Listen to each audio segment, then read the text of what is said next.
დღემდე ძალიან რისკიანი ვარ, რა თქმა უნდა, მაგრამ ეს რაღაც დოზირების განსაზღვრა გავაკეთე, რომ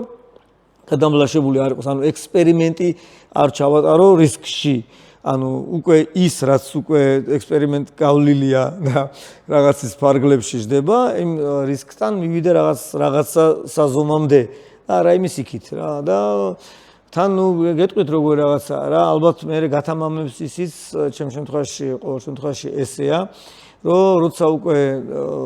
იღბალი, როცა გატესტავ იღბალს, ანუ არიან ადამიანები ვიბადებიან იღბლიანები და ესენი მას გრძნობენ. იღბალს გრძნობენ და რომ გატესტავ და უკვე ხვდები რომ ერთხელ გადაჭი, ორჯერ გადაჭი, გონია რომ ეხლა ამოიწურება და გადაჭი ეს გათამამებს რა. მაგრამ რეალურად მინდა ვთქვა რომ ამასაც აქ რაღაცა ლიმიტი. ოღონდ არ იცი რამდენია ეს ლიმიტი. გამართლების ლიმიტები არსებობს და მოსწავლეებსაც მაგას ვეუბნები ხოლმე, რა თქმა უნდა შვილებსაც, რომ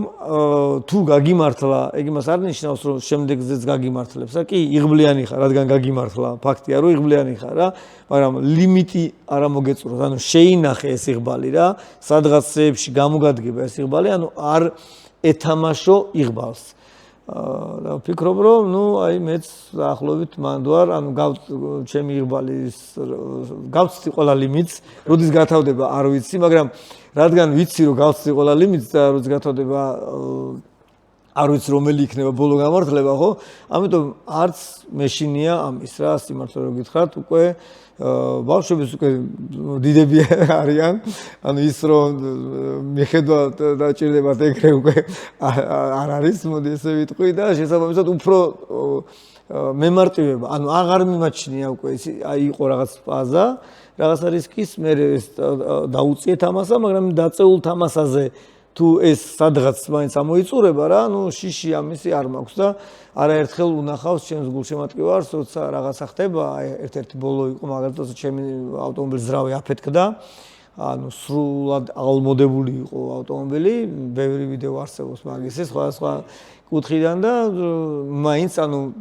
სადაც გულშემატკივარი იყო, მანქანა იქით მიდიოდა, მართვა გავაგრძელე მოვარიდე მაქსიმალურად გულშემატკივარს მანქანა და ძალიან მშვიდად ესე ალმოდებული მანქანა და გადმოვედი რომ თან ოჯახის წევრები უყურებდნენ ამ